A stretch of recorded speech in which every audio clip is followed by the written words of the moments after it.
can't see me, you Stevie. Wondering how I reach more evolutions than Evie and make it look easy. Doctor Strange,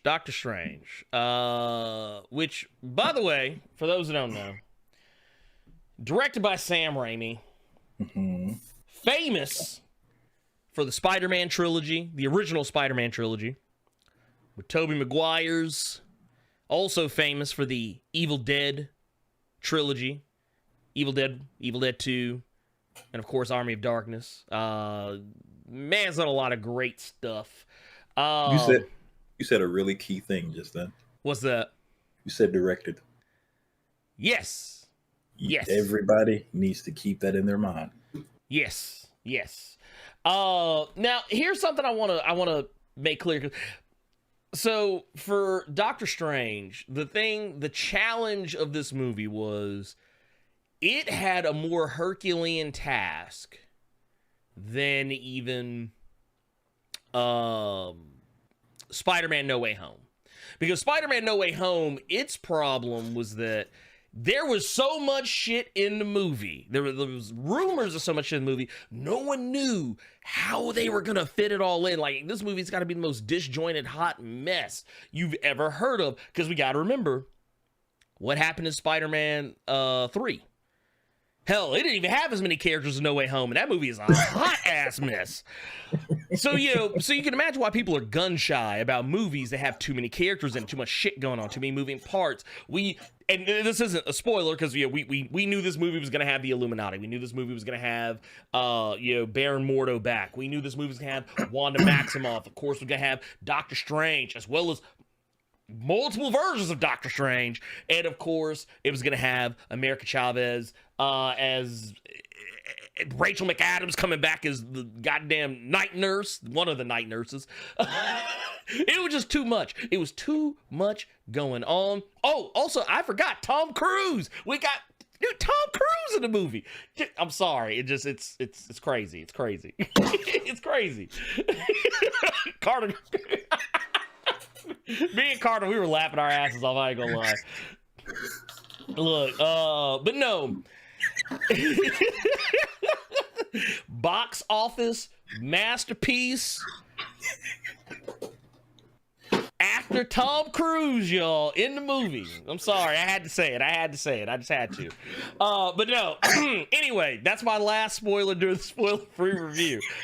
I hope y'all know I'm joking. But I'm gonna ask. Reason I'm laughing is because the only way that Tom Cruise in this movie was because when I went and saw it Thursday, they had a damn preview for Top Gun Maverick. I'm about to say, look, that was the closest Tom Cruise had got to being in Doctor Strange in the Multiverse of Madness. Lord. Y'all leave that little man alone. But anyway, this movie had, like I said, it was a Herculean task. How are you going to accomplish all of this fuckery? How are you going to accomplish all this fuckery in the movie and it not be the most ridiculous thing you've ever seen? Well, the good news is that they were actually able to pull this off. Now, of course, Doctor Strange, the whole premise of this movie, and once again, this isn't a spoiler, but the whole premise of this movie is that Doctor Strange is kind of in a weird place in his life right now. Now, of course, we saw in the trailers there's a wedding scene that's going on, and a lot of people kind of speculated, oh, is this Doctor Strange getting married, or what's going on here? We see Rachel McAdams walking down the aisle, all this other stuff, and come to find out, it's not his wedding to her. Once again, this isn't a spoiler. Matter of fact, you want to talk about Easter eggs in the trailer? All I'm gonna say is the motherfucker she married is in the picture. That's all I'm gonna say, and we're gonna leave it at that. But okay. Before you say that, yeah. I don't want to leave it. Okay, so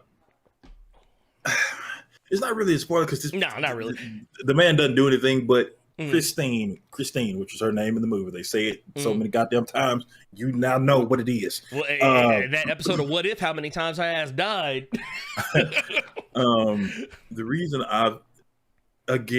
I'm so happy I can go to the movies to experience people, because I actually did not have a packed house when I went and saw it.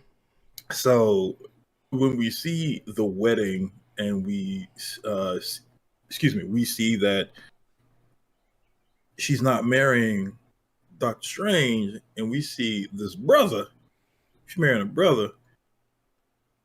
I said it in my head, and of course there were people behind me. Oh, Doctor Strange got moved to the side for that BBC. I lost my mind. Well, I was like, look, he ain't never getting that back. I know. He ain't never get that back. But no, it's cool. It's cool. It's whatever. But the whole idea is that, you know, Doctor Strange is having dreams. He's having dreams about stuff that's happening to him, but it's not him. And of course, he has a dream about America Chavez and hanging out with another Doctor Strange, and of course the MacGuffin of the movie, the whole MacGuffin of this film is also. We'll save that for spoilers. I do kind of feel like that is a spoiler, but he ends up getting embroiled into this multiverse of madness because of America Chavez. She comes in, she has the powers that she has in the comics, only in this movie she doesn't know how to control them, hence why all this crazy shit is happening. And of course he has to reach out to Wanda Maximoff because he needs someone with some level of experience in the things that he has experience in, you know, the mystic arts and things of that nature, to help him suss this whole thing out. And that's pretty much the plot of the film. The main thing I really want to talk about, though, while we're in the spoiler-free territory, is and I guess maybe because of Moon Knight, I'm paying more attention to stuff like this, because in Spider-Man: No Way Home, we had, of course, 3 different versions of Spider-Man, right? We had 3 different versions of Spider-Man, each pretty much, distinct, all in their own ways. But the thing that made it so special was that they were all played by different actors. They were all different actors. It wasn't like it wasn't like, oh, well, it's Tom Holland. Tom Holland has to play 3 different versions of Spider-Man. That wasn't really the case. We actually got to see one actor doing this in the case of Doctor Strange in the Multiverse of Madness. So I thought that was actually really awesome. And Benedict Cumberbatch, I think, did a really good job of making, for the most part, each of these, the versions of Doctor Strange that we see different enough. Now, of course, this isn't a spoiler because, once again, we've seen a lot of these guys in the trailer for the most part. But what the main ones I'm talking about, though, are like this version of Strange, which this isn't a spoiler either. We already talked about this last week, as a matter of fact. This is Sinister Strange. Sinister Strange, we got to see him, and of course, Doctor Strange proper. Let's see, we also got this other version of Doctor Strange, which we saw in the trailers, and of course, there was another version that we'll get to a little bit later. But I actually thought Benedict Cumberbatch did a really good job with that. I thought he did a fantastic job with that. He once again, it's the first time we're really seeing multiple versions of a character and being played by the same actor, other than in Moon Knight. And I thought it was handled really well. What'd you think, Carl? Benedict Cumberbatch was never going to be the issue for me. I knew that would be fine. That would be no issue. That caliber of actor, that wasn't the problem here. I was I was letting you. I want you to get everything out about this Okay. movie before I Go say ahead. anything. One thing that that I had been saying, because when we spoke about it last week, was Mhm. that I had been avoiding spoilers. Mhm. Even though we do this, I was still trying to avoid as much as possible so that I could just still be able to experience and be surprised and everything like that. But it wasn't until I saw some people in chat saying it, and I actually looked it up myself to confirm it. Apparently, Kevin Feige felt like a lot of people that we know, and that was that they put way too much in those trailers. Yeah, yeah. I read that. I read that statement. Which, I mean, to be fair, Mm-hmm.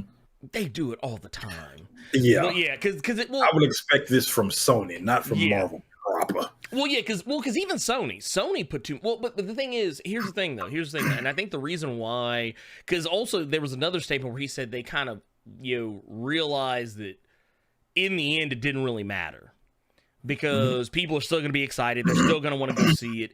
But the thing is, they still had. And I even said this last week when we talked about the Patrick the Patrick Stewart clip that's been in the trailers, is that you really have no idea how any of it, like, even just based on seeing that one little thing, you have no idea how it's going to play out.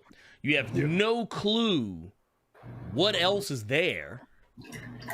And that's pretty much how it is. Like, you don't know. You don't have any idea of where this is going to wind up going. And I will even say this. There's a scene from the movie that leaked. Not going to say what it is.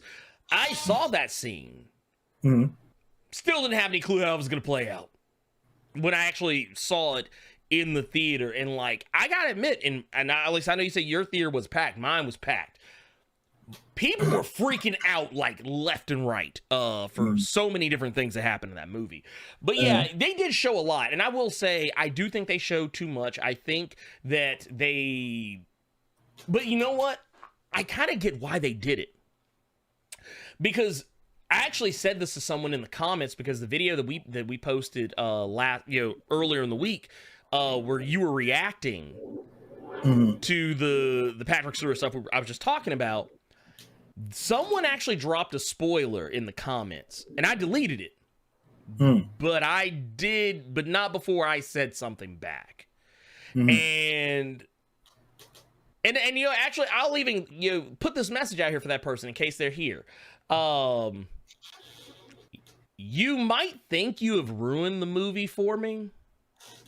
You might be sitting there cackling, leaned back in your chair like some kind of James Bond villain, thinking that you did me a disservice, but actually, you kind of helped me out. Because it prepared me for something that I might not have liked otherwise. But the blow was softened, so I went in expecting to see it, and when I actually saw it, it didn't go quite the way that it was described, because the person was being hyperbolic. Yeah, imagine a nerd being hyperbolic. Time chamber. And yeah, it is what it is. But I feel like some of that got people prepared for some of the weird shit. And what I'm talking about is the stuff that they showed in the trailers, even the stuff they probably should have kept to themselves until it was time. I feel like some of that actually prepared people for a lot of the crazy, ridiculous shit they were gonna see. Which there's a lot of it. There's a lot of it. What do you think about without saying too much, what do you think about Elizabeth Olsen in this movie as Wanda Maximoff? What do you think? How'd you feel about old Wanda?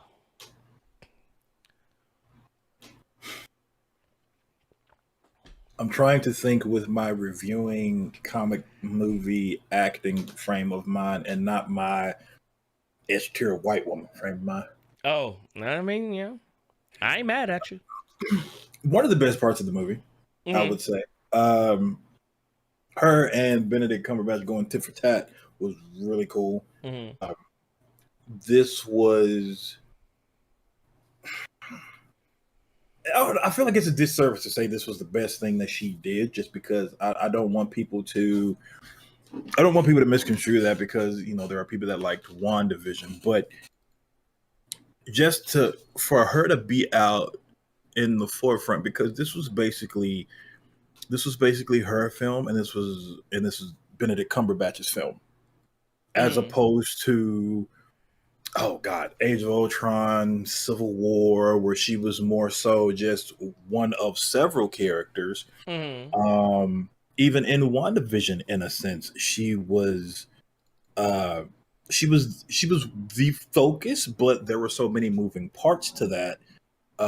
You couldn't really give it all to Wanda. You just made the overall story about Wanda. But with this, she's actual just focus, and it was great.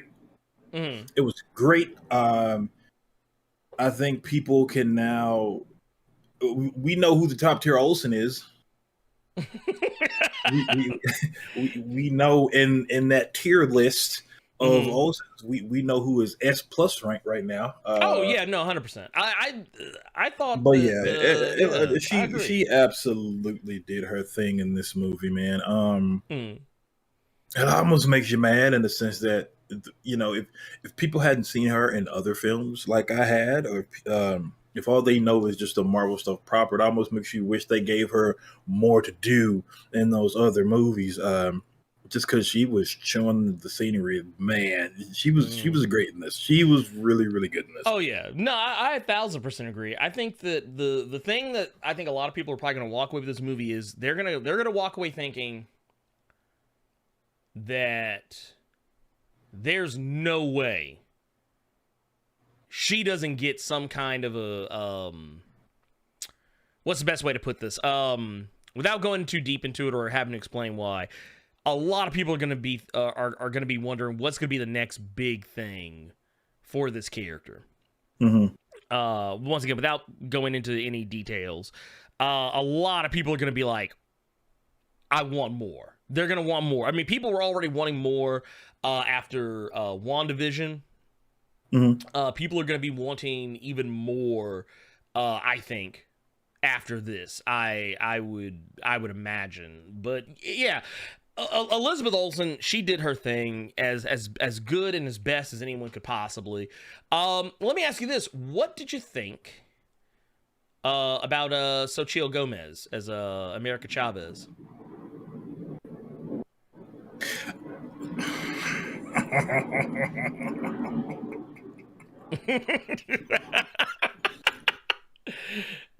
Go ahead, take your time. Let me ask you this. Go ahead.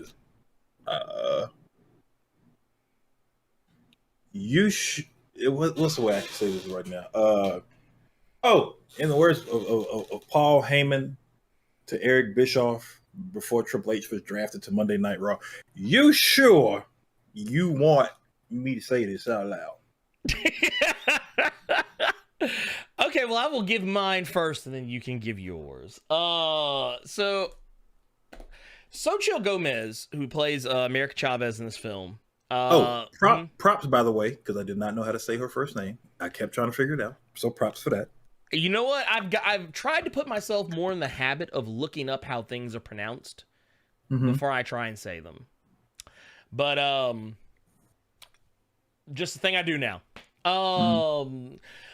But so basically, she's kind of the main plot device of the film, just because, she's the one who has the power to travel the multiverse. She's the reason for our big cinematic escort mission. yes. Which, I mean, that is what it is. It is what it is. I'm not going to sit here and say that it ain't. It is what it is. It is, for all intents and purposes, an escort mission. But I will say, I liked her as a character. I thought she brought a nice chunk of attitude to the movie that would not have otherwise been there, at least at that capacity. And while she is a centerpiece of the film, she doesn't really get to do a whole heap of a lot because, of course, it's Doctor Strange's movie. So, she gets to do just enough. but not really as much as some might hope. Because I think they're saving that for future films. At least as far and away as I can tell. But they're definitely setting her up for some stuff down the road. I know some, and this is something I actually talked about in my video breakdown for the character. I know a lot of people are mad that she's not played by an older actress. But what a lot of people don't realize is when America Chavez was first introduced into the comics, that's how old she was. Yeah, I know y'all are used to seeing the America Chavez where she had the huge titties and like the pants hanging off her ass where you could see the top of her ass crack, and she looked like she was getting ready to go down to Platinum Plus and get these singles. But it has actually been confirmed she was 15 years old when y'all saw her like that. And I think even now, she's still like, I think at most 17 or 18. Now, in the comics. She's grown up just a little bit. But for the most part, the super sexy America Chavez that some of y'all might have wanted to see, just so y'all know, 15. Let me say this real quick before, and I'm not gonna cut you off or anything, but I just had to say it to somebody else in the chat because I saw a few people saying that she is a cute girl. She's this, she that, talking about the actress. She's 16, y'all. Yeah, she's 16 now. So y'all calm down, please. I'm gonna tell y'all the same thing I said about Iman Vellani and Miss Marvel. Can y'all look? Y'all don't want to be on nobody's watch list. I don't want you all to have that Chris Hansen energy put upon you. She is 16. Any thoughts you had in your head, get them out. Get them out, please. But you know, I will say this though, and I'm glad that this actually did come up. One thing I do appreciate, and because you know, I think a lot of people are probably gonna, you know, I know people were freaking out about this apparently, because they're like, oh, you know, it's the MCU. Oh, that's what that meant. I didn't know what the fuck that meant. Yeah, because y'all made me curse again. Yeah, because people are mad that women are getting more representation in the MCU. Like people wanted to go back to the way it was when it was like a sausage fest, and the only woman on the Avengers was Black Widow. That's what they want to go back to, because guys are more comfortable when it's only one woman around. And well, let's not do that. Let's not try to make it seem like it's all of me. It's a very it's a vocal minority. It's a very vocal minority. Weird fucking minority. Oh yeah, no, it is. Yeah. But what I'm saying is that that's what they want. They want to go back to where the male characters in the forefront, the women characters are in the background and are just there to look pretty. That's what they want. A lot of people got mad because, and I don't know how you could be angry about this. Apparently, and this is how you know which people are actually knowledgeable about the comics and which ones aren't. There were people who were actually legitimately mad that America Chavez is depicted as being gay in the movie. They did that in Young Avengers. No, that's what I'm saying. She's gay in the comics. But no, somebody saw the pride pin that she had on her jacket and freaked out. Like, oh, now our kids are gonna want to be gay now. You know, I didn't even know that. I never noticed that in the movie. Well, but that's the thing, though, is because it never comes up. She's just there. Yeah, she's just there. But I mean, all that aside, all that aside. Just how I felt about it. I felt, because I wanted you to get everything out, because I was trying to figure out a very polite way to say it. Go ahead, say what you gotta say. You gotta be polite. Yeah, dude, I'm trying to be different. You all have already made me break my no cursing rule 3 times. Okay, so let's not. She was overshadowed by Elizabeth Olsen and Benedict Cumberbatch in this movie. Well, I mean, that's to be expected. She's yeah. That's what I mean. That was a nice way for me to say. We didn't really get to see her do a whole lot. In this instance, I will say that I couldn't get the comics out of my head. And what I mean by that is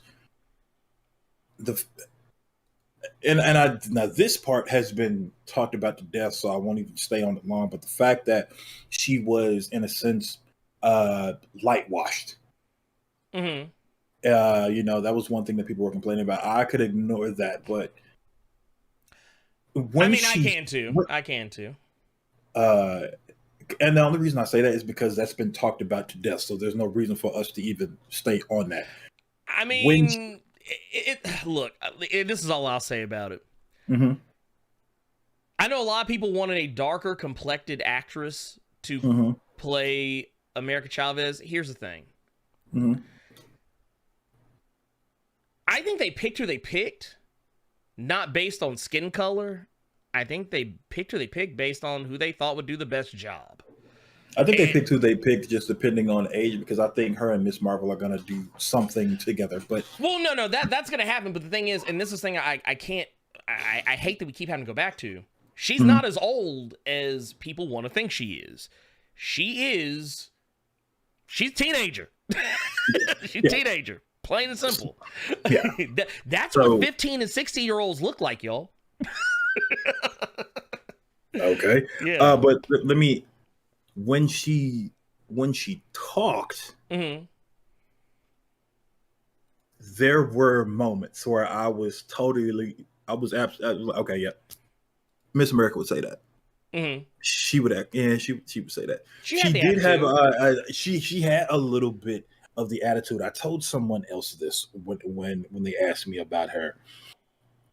But I'll keep that for when we continue on with this. But when it pertains to her, she was fine. She was fine. I saw some people saying they kind of felt that Disney Channel acting when it pertained to her, and I could see that argument simply because she wasn't really. She was a MacGuffin, but she didn't really get to do a whole heap of a lot. Because, like Ernie said, it was really a Doctor Strange movie. So, right, from what she did, from what we did get to see and what we did get to absorb, there were moments of I could see America saying that from the comics, but I mean, she was fine. Well, another thing I also want to kind of throw out too, people saying like if the Disney Channel acting. I mean, I don't want to be the guy to point this out, but. And this isn't even a knock against her, but I mean, she was in the Babysitters Club, so be surprised. She was on Babysitters Club. It was the reboot that was on Netflix, not Disney Channel, but I'm just throwing that out there. That she's also a young actress. She, unlike Tom Holland, who was like a 20-something-year-old. How old is Tom Holland now? Tom Holland, if I'm not mistaken, is in his I think he's in his mid-20s. Tom Holland is 25 years old, playing a guy who is supposed to be 18. And when he was playing Spider-Man in Captain America Civil War, he was already, I think just turned 20, playing someone who's supposed to be 16 years old. This is different. So Chill Gomez is actually the age of the character that she's actually portraying. So there's a difference. And she hasn't been acting as long as, say... I think she just needs. They need to put her in more stuff. I think from what we got, that's the from plan. what we got right here. There was some moments there, and I think they need to put her in more stuff. But hopefully it doesn't take as long, because I think she needs to do as much as possible so that she can get in that mode. Because look at Elizabeth Olsen, look how much stuff Wanda did, and now you can clearly tell she loves that character. She in the zone with it. So I think that's what these young ladies need. They just need to do her. I think we need to see her in something else. Everything else, Benedict Wong, Rachel McAdams, I thought they all did great. Benedict Wong was Benedict Wong. He did exactly. Okay. Benedict Wong was Benedict Wong. I'm hoping if they put that young lady in more stuff, she won't be that what you just said. Because with her, there is clearly something there. But Benedict Wong is literally Benedict Wong. You almost cursed again, but you almost made me curse again. Well, But yeah, that's what I'm hoping she doesn't regress into. So yeah. Yeah, I mean, because there's a comfort level, a comfort zone, and honestly, it's one of those things. That's what happens when you're a supporting character. America Chavez is clearly a supporting character in this movie, but she's not going to be a supporting character forever. Rachel McAdams, I thought, got way more to do this movie than she ever got to do in the previous one. Marvel related. Yeah, because I mean, honestly, I kind of forgot about her. Because admittedly, while I don't hate the movie Doctor Strange, it's not my favorite MCU movie. It's just a movie that happens, and there are parts of it that I really enjoy. I think parts of it are really cool, but honestly, it's probably one of the least watched MCU movies for me. Just for me. It's not something I just go back to all the time. It's one of those movies where, like, if it's on, I'll watch it. I never go out of my way to watch it. But I always kind of felt like, yeah, Rachel McAdams was just kind of there. So when everybody talks about, oh, this is like a early MCU film, like basically comparing it to Iron Man, I got what people meant when they said it, because it was basically like the prototypical Marvel movie back in 2008. It was a superhero who has a love interest. They're going against somebody who's basically a dark mirror version of themselves, and it's an origin story. That's basically what it was. It was practically Iron Man, but with magic. Just maybe a little less funny. But this was like a complete flip-flop, and I mean that in the right direction. Rachel McAdams got a lot to do. She actually got to flesh out her character a little more, and I think people probably, and if you watched Marvel What If, maybe you might have a little bit more connection to her just because of how many times that she died in that one episode. But I thought it was cool. Everybody did as good a job as could. Sam Raimi did a fantastic job as directing. I did actually. Yeah, and this, I guess we'll kind of get ready to start pivoting towards the next topic here, but I know some people weren't crazy about the way Sam Raimi directed the movie or some of the things he added in the movie, and this is what. Here's the thing, and I want people to understand when I say this. If you don't like Sam Raimi, if you didn't like Evil Dead, if you didn't like Evil Dead 2, if you didn't like Army of Darkness, if you didn't like Drag Me to Hell, because a lot of people only have knowledge of Sam Raimi from the Spider-Man movies. There's a lot of people who are MCU fans that's all they know. They don't know Sam Raimi proper. Like, they know Sam Raimi when he's doing studio films like Spider-Man. They don't know the guy behind some of this other stuff, like and I will even say this: even though he didn't direct, I don't think he directed any of. Did he direct any episodes of Ash versus the Evil Dead? I think he directed one episode. The first one, I think the first one or the first two. Yeah, it was the first episode. He did the first episode of Ash versus the Evil Dead. But here's the thing that you got to understand. Sam Raimi puts certain shit in his movies because it's just what works for him. So there's going to be weird voices. There's going to be weird camera angles. There's going to be all kinds of strange and unusual ass shit that you'll see pop up in certain moments. And I know there were some people, I think I even talked to Robo about this the other day, off to the side, we were talking about, he was like, yeah, I didn't like, how they did the camera angles and the camera transitions, and there were the weird voices towards the end, and, the stuff going on Bruce Campbell. I was like, and that was the first thing I asked. I was like, have you ever seen Evil Dead, like 1, 2, or Army of Darkness? And he was like, no. And I was like, you probably would have been more prepared for it if you did. One thing I said on Twitter, which got a laugh out of me. If you've seen a lot of Sam Raimi stuff, you could notice certain scenes that's a Sam Raimi scene. Yep. That's a Sam Raimi. This is an homage to this. This is an homage to that. Yeah, that's why I said it on Twitter. I was like those Raimi-isms. Like, if you've seen a lot of his movies, you could tell because he does them in all of it. Yeah, all the time. It was really, really funny. Like, honestly, even the Quick and the Dead. I was going back and I'm going back and remembering some movies that he did, other than like, because like I said, we said people only talk about Spider-Man, but you might look like Darkman, Quick and the Dead, Oz the Great and Powerful. Some of those Raimi-isms are in those movies. They're just not as pronounced as, because it's a completely different type of story. That's why it's not in Spider-Man, even though they do put it in Spider-Man 2. The scene where Doc Ock gets where the arms come to life.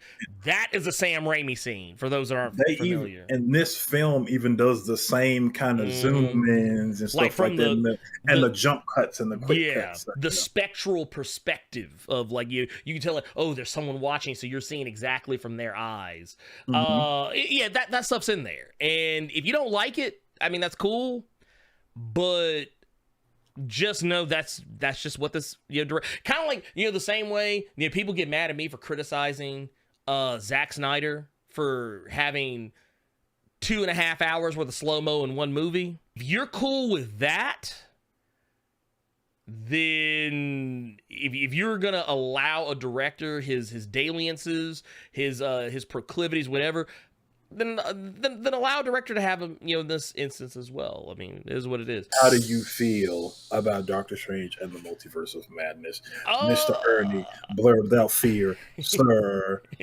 I loved it. I thought it was great. I thought it was fantastic. It gave me everything I wanted. It wowed me. It made me laugh. It made me, I would even say jump in my seat a few times, just not from being scared or anything, but just like from I don't really respond to jump scares. That's why you gave me that Dead Space code. You scared as hell. No, I beat it. I've beaten the game. I've beaten Dead Space 1, 2, and 3.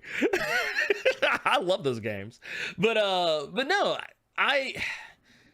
I jumped because of all the cool things that I saw. That's what I mean when I say jump. Like, there are so many Easter eggs. This is like literally the world's biggest Easter egg hunt in this movie, because it felt like every couple of minutes I was, because I was hanging out with Nick and Adam from Nerd 901, and we went to go see the movie together. And every couple of minutes I was just like, oh my god, that's oh my god, oh my god. Ooh, no, they didn't just say that. No, they did just show that. That was my response so often throughout the movie. And, while there are, movies that I can talk about where I did kind of, I'll use the Batman as an example. Okay. Y'all know how much I loved the Batman.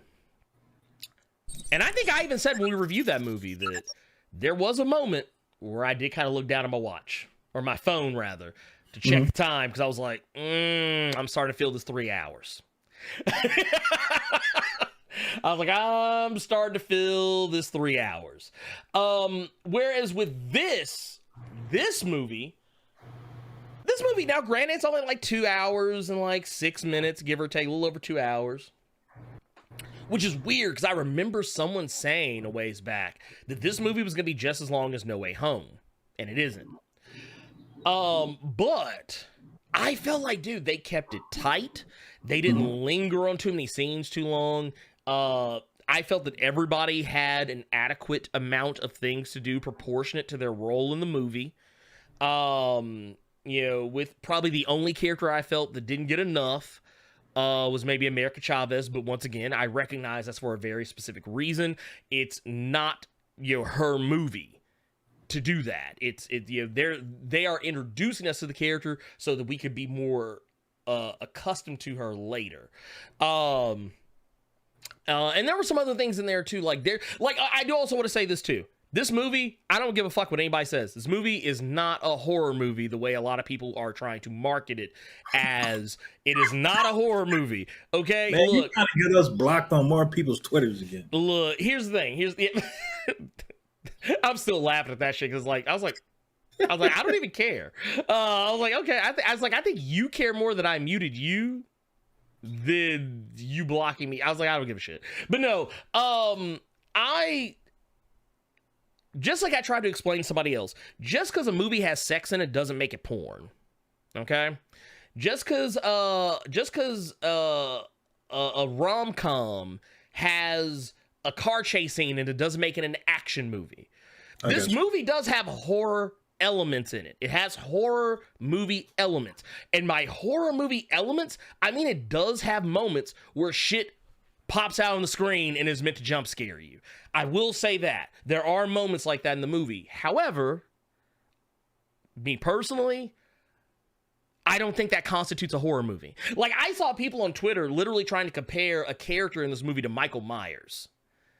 And I was like, okay, y'all are just high off the movie. That y'all are just really high off the movie. That's what's going on here. But no, this movie is not a horror movie. If it's anything, it's a horror comedy movie. But the thing is, when I tell people that Malignant was a kung fu movie, I don't want to hear nothing. Oh yeah. Oh no, Malignant is not even though people.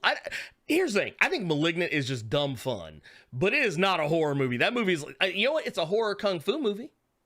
But the thing is, I don't even like calling Doctor Strange and the Multiverse of Madness a horror comedy because the horror is like, this movie is pretty much your standard MCU style movie. It's action, it's comedy, and while, yeah, the elements are a little bit darker here, there are elements of horror in it. I think the horror elements barely make up even a quarter of the film. Me personally. But like I said what you said. I said exactly what you said verbatim on Twitter, and people would not leave us alone. I know. I've already spoke my piece on it. That's why I'm not saying anything. I just want to get that out there. I just want to put it out there. When I tell you all that Mad Max is just a racing movie, when I tell you all that Black Widow is just an old period piece movie. Oh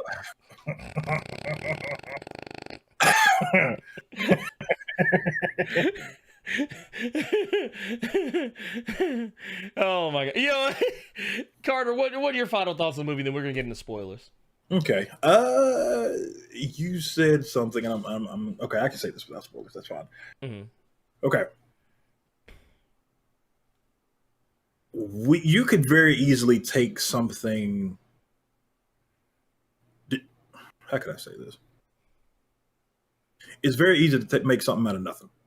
Okay. And like I said earlier, you said a very good thing when you started your entire thing off when you said that Sam Raimi was the director of this movie. Mm-hmm. And I think that's what people need to understand here.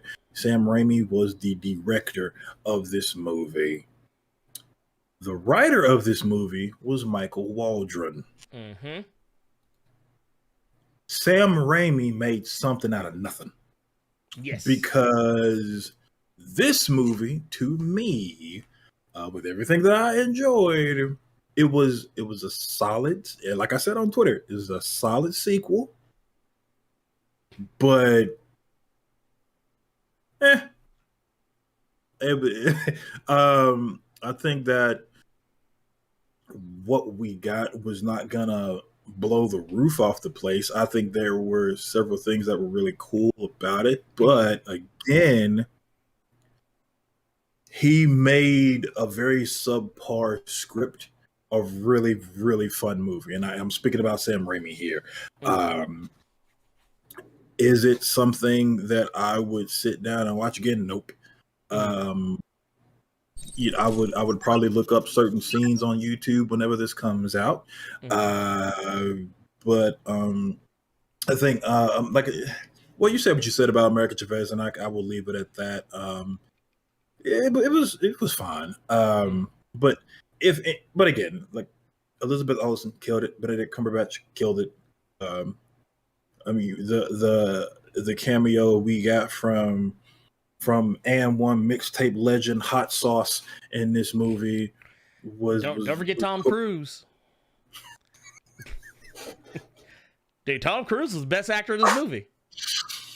You the one said we were going to wait for the spoiler portion, but no, man. Everybody know Tom Cruise in this. Okay, so but yeah, I think the movie was very. They are very lucky that they got Sam Raimi to direct this, because even though it was a solid sequel, I'm not taking that away from it. The movie was very mid to me. It was very, very mid. to me. Interesting. I would. I've seen several people that are giving it like 6 point. I don't like doing the point stuff. I think that's very stupid. It's either one number or an 8. So I think I would give it like 6, 7, roughly. Okay. I don't think it's gonna if I think if you already thought that the first movie was I think this one you might like a little bit more. But if you didn't like the first one at all, this one I don't think is gonna turn you around. You might walk away from it thinking Elizabeth Olsen was the truth, but other than that, it was safe. It was a very safe sequel. I wouldn't go that far. This movie was not safe. I mean, to me, it was just because for something to be the multiverse of madness. Mm-hmm. I almost feel like Sam Raimi came up with that name just because of the stuff that we saw, because we didn't really see. Well, no, Sam Raimi wasn't connected when they came up with the name. Okay. This movie was already called The Multiverse of Madness before he even came in. Scott Derrickson was still the director when they. He's the one who dipped. That's right. Yeah, he's the one who left. As far as like the writing, here's the thing: the guy who wrote this wrote Loki. He wrote Loki and Heels. The guy's not a bad writer. No. But I thought it was surprising. The script I thought was fine. There's nothing wrong. The script is fine. But I will definitely say I don't think I will emphatically disagree. I don't think the movie is safe. I don't think the movie is safe at all. It takes a lot of chances. You may not recognize them, but it's taking some chances. Okay. It's definitely taking some chances. It does some stuff that is, once again, while I will say it's not a horror movie, it definitely is a tester for those types of elements. Oh yeah, most definitely. And which is uncommon. You can't say that, right? You can't say that, right? Because people will twist what you just said and say, "See, that means it was a horror movie." You know, you can't say that. It has horror movie elements. It doesn't make look. Once again. Just because there's sex in the movie, don't make it porn. Okay, so calm the fuck down. But anyway, let's move it on along.